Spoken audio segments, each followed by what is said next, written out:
우리가 가지고 있는 개역 개정에서는 오늘의 본문 말씀인 시편 115편과 어제의 본문 말씀인 시편 114편을 구분하지만 헬라어 번역본인 70인역에서는 시편 114편과 115편을 하나의 시로 묶고 있습니다. 또 내용적으로 볼 때도 이 두 시편은 연결해서 읽으면 좋은데요. 먼저 이스라엘이라는 단어가 이 두 시를 이어줍니다. 그리고 시편 114편이 이스라엘의 과거 역사, 즉 출애굽과 그 광야 생활을 회고했다면 시편 115편은 이를 경험한 이스라엘에게 하나님을 의지할 것과 또 찬양할 것을 구체적으로 요청하고 있습니다.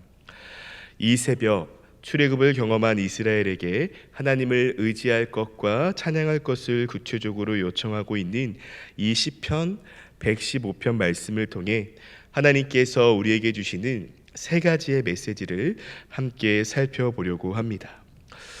첫 번째, 그리스도인은 우상을 멀리해야 합니다. 다시 말해 우상 숭배의 죄를 짓지 말아야 합니다.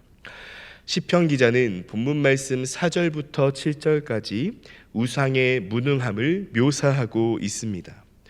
우상은 사람이 만든 것이어서 입이 있어도 말을 못하고 눈이 있어도 보지 못하며 귀가 있어도 듣지 못하고 코가 있어도 맡지 못하며 손이 있어도 만지지 못하고 발이 있어도 걷지 못하며 목구멍이 있어도 작은 소리조차 내지 못한다라고 합니다.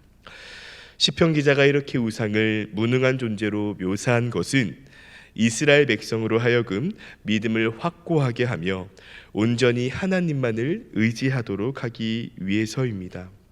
또 본문 말씀 8절을 통해 알 수 있듯이 시편 기자는 우상을 만드는 자와 의지하는 자는 다 무능한 우상처럼 어리석고 무지함을 지적하고 있습니다. 보배로운 성도 여러분, 우리는 시편 기자가 지적하고 있는 것처럼 우상을 멀리해야 합니다. 다시 말해 우상 숭배의 죄를 짓지 말아야 합니다.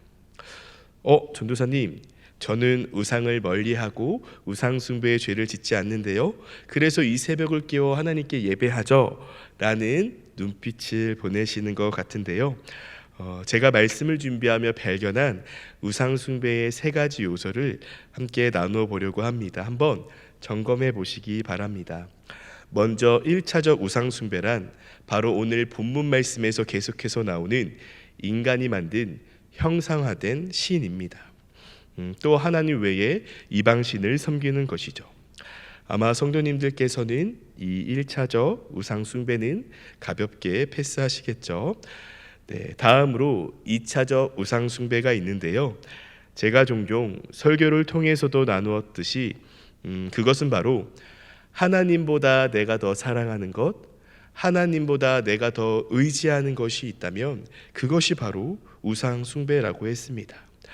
성도 여러분, 잠시 시간을 드리겠습니다. 내가 하나님보다 더 사랑하는 것, 또 하나님보다 더 의지하는 것이 있었는지를 잠시 점검해 보시기 바랍니다. 네, 성도 여러분, 하나님보다 내가 더 사랑하고 의지하는 것이 있었습니까? 아니면 더 많이 있었습니까? 그리고 때로는 나의 자녀가 우상이 될 수도 있다라고 나누었었죠. 또 이 외에 하나님보다 더 사랑하고 의지하는 것이 여러 가지가 있을 것입니다. 네, 혹 성도님들께서 이 2차적 우상 숭배도 가볍게 패스하셨다면 마지막으로 나누고 싶은 3차적 우상 숭배는 바로 나입니다. 나라는 우상 숭배예요. 우리는 하나님께 기도할 때 하나님의 도우심을 구하는 간구의 기도를 많이 합니다. 그런데 여기서 우리가 주의할 점은 하나님께 기도할 때 나와라 와라 뚝딱 나와라 와라 뚝딱처럼 하나님을 도깨비 방망이로 여기는 경우가 종종 있다는 것입니다. 즉 나의 이익과 나의 소원만을 위해 기도하는 경우가 있다는 거죠. 성도 여러분, 어제도 나누었지만 인간의 제일 되는 목적이 무엇입니까? 누구를 영화롭게 해드리는 거예요? 하나님을 영화롭게 해드리는 거예요. 그렇다면 우리가 하는 기도에는 하나님을 영화롭게 하고 하나님을 높여드리는 내용이 담겨 있어야 합니다. 그런데요, 우리는 종종 하나님의 영광을 위한 기도보다는 나의 이익과 나의 영광을 위해 기도하는 모습을 보게 됩니다. 성도 여러분, 오해는 마십시오. 그러한 기도를 한다고 해서 제가 성도님들을 정죄하는 것이 아니라 우리는 그러한 기도를 할 수밖에 없는 연약한 존재임을 기억하자라는 것입니다. 시편 기자 당시 사람이 만든 형상화된 신이 우상이었다면 오늘날은 내가 우상이 될 수 있습니다. 그렇기 때문에 하나님께 드리는 나의 그 기도 속에 혹 나의 이익만을 구하는 기도를 하는 것은 아닌지 늘 점검하시기를 바랍니다. 그리고 온전히 하나님의 영광을 드러내는 기도를 하는 저와 성도님들이 되시기를 소망합니다. 그래서 이 1차, 2차, 3차적 우상숭배의 죄를 짓지 않는 삶을 살아내시기를 소망합니다. 다음으로 이 새벽 하나님께서 우리에게 주시는 두 번째 메시지는 그리스도인은 늘 하나님을 의지해야 합니다. 어제 나누었던 두 번째 메시지와 동일선상에 있는데요, 너무나 중요한 메시지이기 때문에 다시 한 번 더 나누려고 합니다. 성도 여러분, 사람이 혼자서 살아갈 수 있을까요? 나 혼자 산다라는 TV 예능 프로그램이 있습니다. 이 프로그램에는 혼자 사는 연예인들이 출연하여 자신의 솔로 라이프를 보여주는데요, 이 프로그램에 출연하는 연예인들 또한 친구 혹은 동료 등의 사람들과 관계를 맺으며 살아갑니다. 결국 사람은 혼자서 살아갈 수 없는 존재입니다. 네, 너무나 당연한 이야기죠.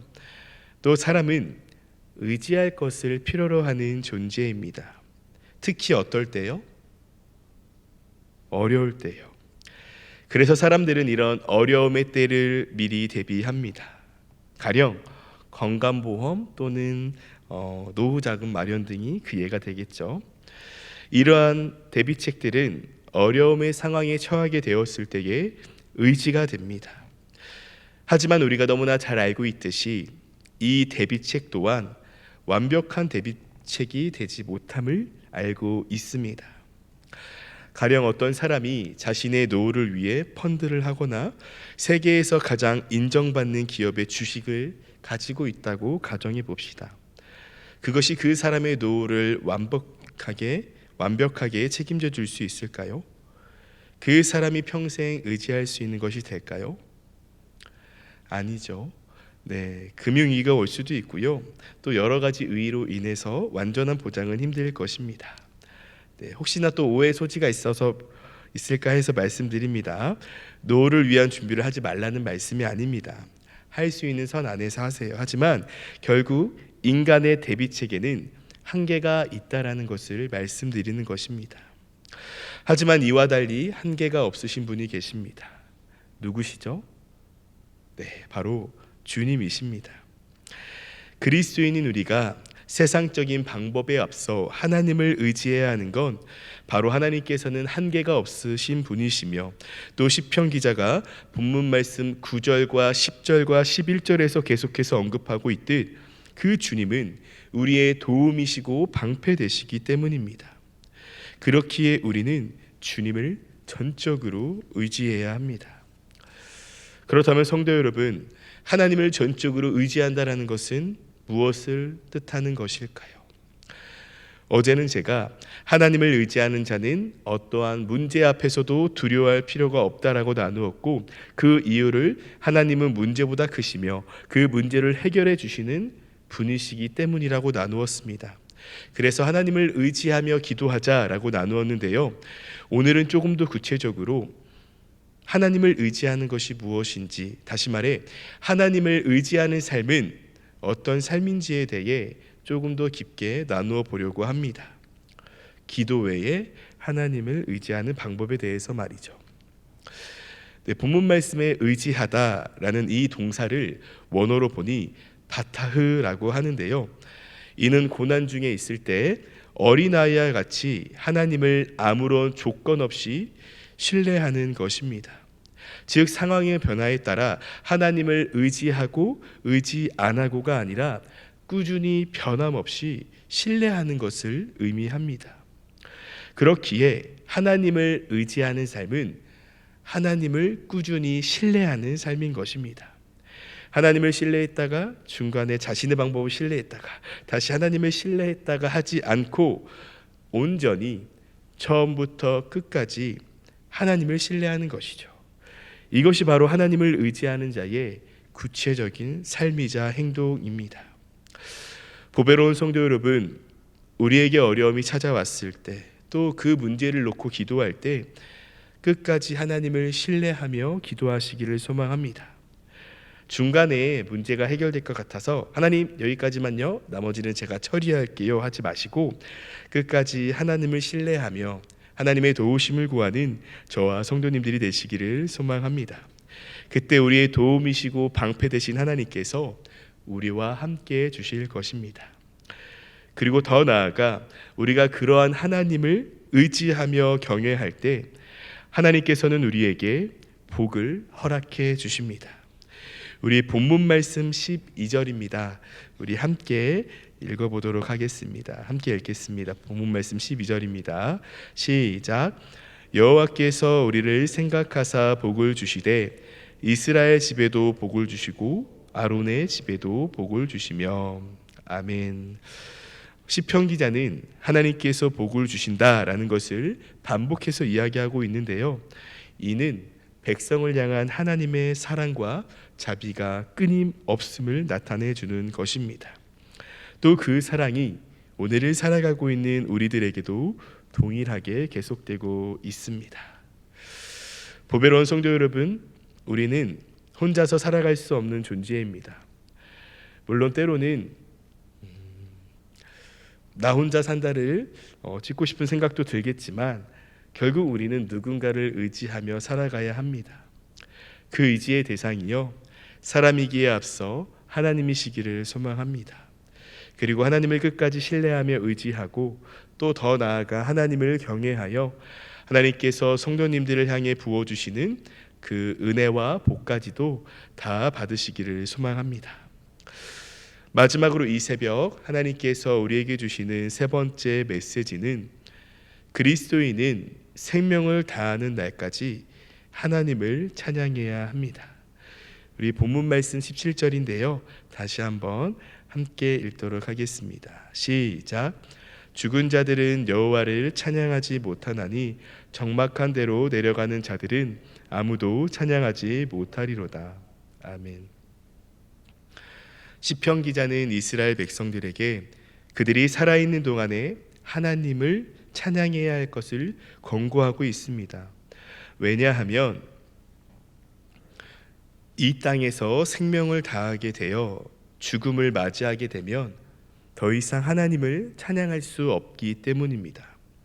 물론 천국에 들어가서도 하나님을 찬양하겠지만요, 시편 기자가 말하고 있는 죽은 자들은 여호와를 찬양하지 못한다라는 말씀이요, 죽음 이후 영적인 삶이 존재하지 않는다는 의미가 아닙니다. 다만 이 땅에 살고 있는 동안 생명을 주신 하나님께 늘 감사하며 찬양하라는 권고입니다. 성도 여러분, 이 말씀을 기억하며 하나님께서 우리에게 허락하신 매일의 삶을 살아갈 때 늘 하나님께 감사하며 찬양하시기를 소망합니다. 그리고 제가 설교를 준비하며 이 본문 말씀 17절을 계속해서 묵상해 보았는데요. 시편 기자가 말한 이 죽음이요, 단순히 육신의 죽음만을 의미하는 것이 아니라 영적인 죽음까지도 염두에 두고 있음을 묵상하게 되었습니다. 성도 여러분, 영적인 죽음이라는 것이 무엇일까요? 누구와의 관계가 끊어진 상태입니까? 바로 하나님과의 관계가 끊어진 상태를 이야기합니다. 하나님과의 관계가 끊어졌다면 자연스럽게 하나님을 찬양하는 것 또한 멈추겠죠. 그렇다면 하나님과 나와의 관계가 끊어졌는지 아니면 끈끈한지를 어떻게 알 수 있을까요? 여러 가지 방법이 있을 수 있겠지만 저는 대화라고 생각합니다. 우리 부부이신 성도 여러분, 남편분과 또 아내분과 자주 대화를 하시나요? 저는 늘 대화를 할 준비가 되어 있는데 아쉽게도 아직 대화 상대가 없습니다. 또 자녀들과 혹은 가족분들과 자주 대화하시나요? 가족 간의 대화가 많다라는 건 그만큼 관계가 좋다라는 것입니다. 물론 그 안에는 작은 잔소리 혹은 분쟁이 있을 수 있지만요. 이처럼 하나님과의 관계에 있어서도 대화가 많아야 좋습니다. 그렇다면 성도 여러분, 하나님과의 그 대화가 무엇입니까? 바로 기도입니다. 우리 성도님들께서는 하나님과의 대화를 많이 하십니까? 보배로운 성도 여러분, 우리가 살아가는 매일의 삶, 하나님과의 대화가 많아지시기를 소망합니다. 다시 말해 하나님을 향한 기도의 제단을 매일매일 쌓으시기를 바랍니다.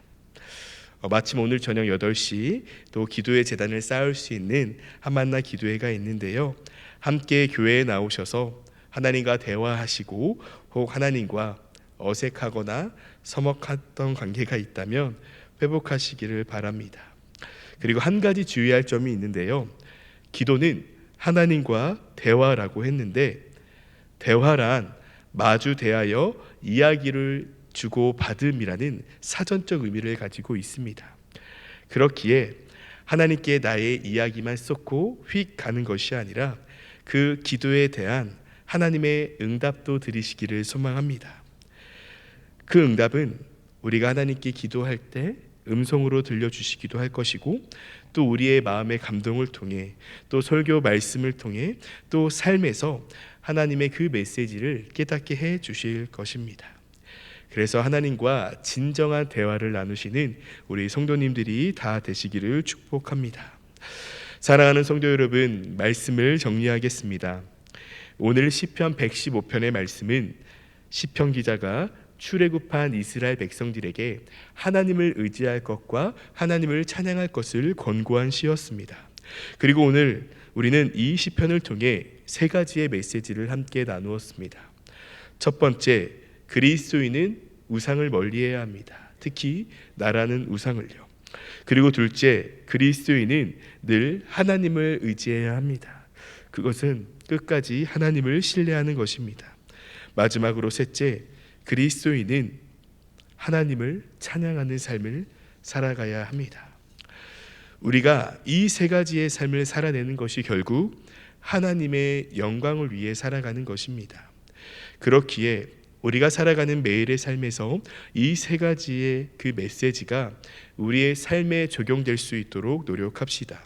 그리고 이 삶이 나의 힘으로는 불가능하기 때문에 우리를 곁에서 도와주시는 그 보혜사 성령 하나님을 의지하며 이 세 가지의 삶을 살아내는 저와 성도님들이 되시기를 소망합니다. 그래서 주님께 잘했다 칭찬받는 귀한 주님의 자녀들이 되시기를 간절히 소망합니다. 함께 기도하겠습니다. 하나님, 오늘은 시편 115편의 말씀을 통해 세 가지의 메시지를 나누었습니다. 그리스도인은 우상을 멀리해야 하며 또 하나님을 의지해야 합니다. 그리고 평생 하나님을 찬양하는 삶을 살아가야 합니다. 우리 보배로운 교회 성도님들이 이 세 가지의 메시지를 늘 기억하고 또 이 삶을 살아내 온전히 하나님의 영광만을 드러내는 삶을 살아가게 해주세요. 주님, 매일 저녁 한만나 기도회가 진행되고 있습니다. 한만나 기도회에 참석하는 모든 성도님들 지치지 않은 체력을 허락해 주시고 이번 한만나 기도회에 모든 성도님들이 다 간증의 주인공이 되게 해주세요. 또 한만나 기도회를 인도하시는 류철배 담임 목사님께 성령 하나님이 함께 하시어 매일 밤 생명의 말씀과 도전의 말씀, 은혜의 말씀을 선포하게 하시고 듣는 우리들에게 듣는 마음을 허락해 주셔서 그 말씀을 온전히 나의 것으로 만들게 해주세요. 주님, 시간의 예물을 드린 손길을 기억하여 주시고 또 기쁘게 받아주세요. 감사합니다. 사랑이 많으신 우리 구주 예수님의 이름으로 기도합니다. 아멘.